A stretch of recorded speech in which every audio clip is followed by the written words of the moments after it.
सरस्वती नमस्यामि चेतनां हृदि संस्थितां कंठस्थां पद्मयोनित्वां हरिंकारां सुप्रियां सदा ओम दिव्यै सरस्वत्यै नमः। नमस्कार मित्रों, આજના વિડીયો નંબર 4 માં આપનું હાર્દિક સ્વાગત છે। 3 વિડીયો આપણા પૂરા થઈ ચૂક્યા છે। પરીક્ષાની મહા તૈયારીના ભાગરૂપે આજે વિડીયો નંબર 4 માં આપણે આગળ વધીશું। ટાઈમ ન બગાડતા ફટાફટ આપણે આપણી સ્ક્રીન તરફ આગળ વધીશું। તો ચાલો મિત્રો આપણી સ્ક્રીન ઉપર જઈશું। વિદ્યાગુરુ YouTube ચેનલમાં આપનું હાર્દિક સ્વાગત છે। વિડીયો નંબર 4 માં આજના 5 પ્રશ્નો તરફ આપણે આગળ વધી રહ્યા છીએ।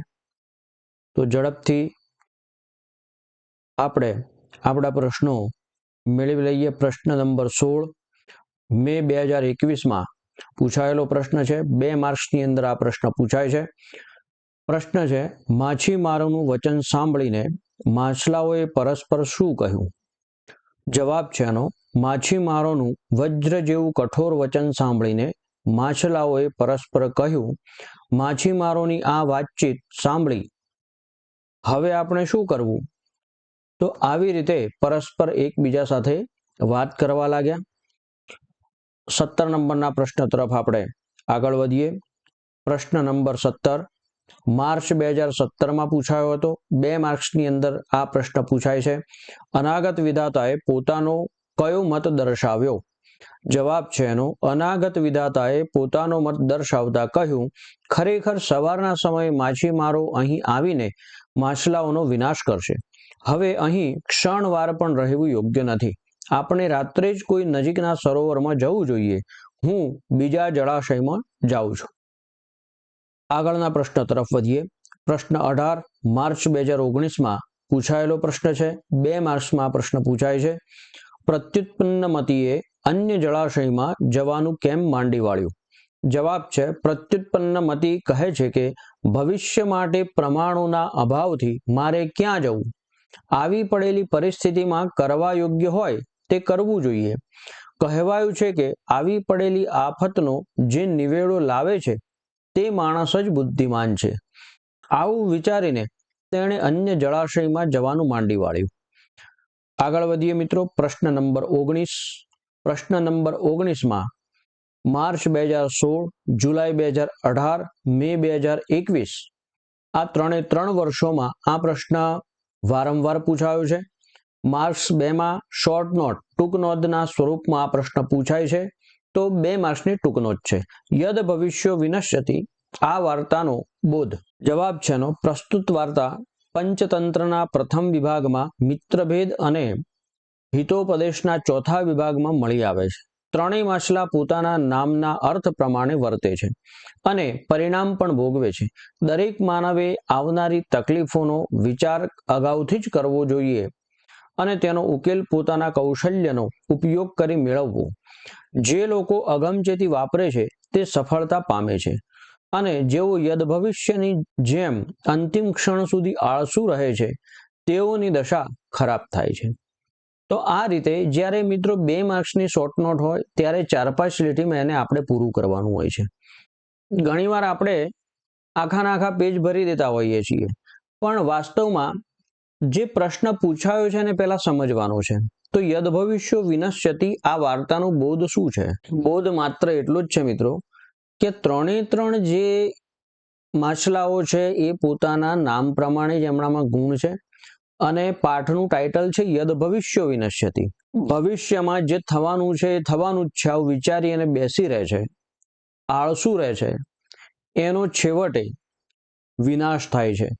એટલા માટે પ્રત્યુત્પન્નમતી છે તો આવી પડેલી આફતમાંથી કેવી રીતે આપણે બહાર નીકળવું એનો માર્ગ શોધે છે અને જેમ તેમ કરી અને પોતાનો બચાવ કરે છે। એ મધ્યમ પ્રકારનો માછલો છે। શ્રેષ્ઠ બુદ્ધિ કઈ છે?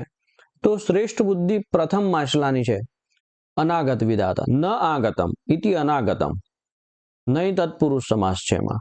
તો જે આફત આવી પડી નથી અને આવનારી આફત માટે પહેલાથી જે સાવધાન થઈ જાય છે એ સૌથી શ્રેષ્ઠ છે, એ જ બુદ્ધિમાન છે અને એ જ બુદ્ધિમાની છે। એટલે આ બધી બાબત જે છે આપણે ટૂંકની અંદર 4-5 લીટીમાં આપણે 2 માર્ક્સ માટે વર્ણવીશું। એમાં વધારે લખવાની જરૂર હોતી નથી. ટુ ધ પોઈન્ટ અને સાચો જવાબ તમે લખ્યો હશે તો ચોક્કસ માર્ક્સ મળશે. 20મા પ્રશ્ન તરફ અને આજના છેલ્લા પ્રશ્ન તરફ મે 2021માં આ પ્રશ્ન પૂછાયો છે. 4 માર્ક્સમાં પૂછાય છે.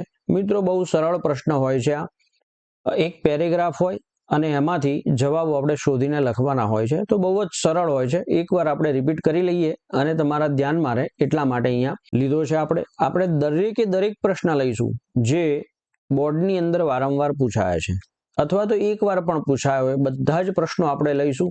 ત્યાર પછી આપણે સંભવિત પ્રશ્નો જે છે કે બોર્ડમાં પૂછાઈ શકે એવા પ્રશ્નોનો પણ આપણે અભ્યાસ કરશું. અહીંયા આ 4 માર્ક્સ માટે 4 પ્રશ્નો છે. ફકરામાંથી જવાબો શોધી અને લખવાના છે. પુરા એકસ્મિન જલાશય અનાગત વિધાતા પ્રત્યુત્પન્નમતિ યદ ભવિષ્યશ્ચેતિ ત્રયો મત્સ્યાઃ વસંતિ સ્મ. પુરા એકસ્મિન જલાશય કે વસંતિ, તો આ પહેલી લીટીમાં એનો જવાબ છે. કદાચિત તમ જલાશયમ દૃષ્ટવા ધીવરૈઃ ઉક્તમ અહો બહુમત્સ્યોયમ હૃદઃ.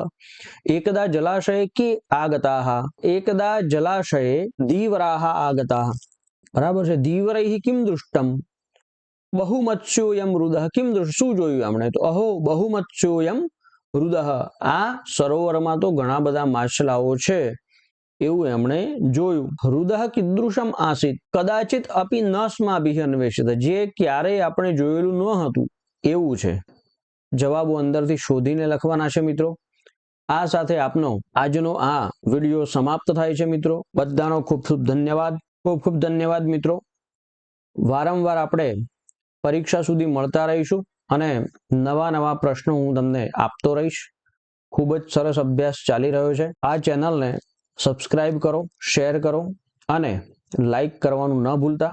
કોઈ પણ પ્રશ્ન તમારા મનમાં હોય તો કમેન્ટ બોક્સની અંદર લખો.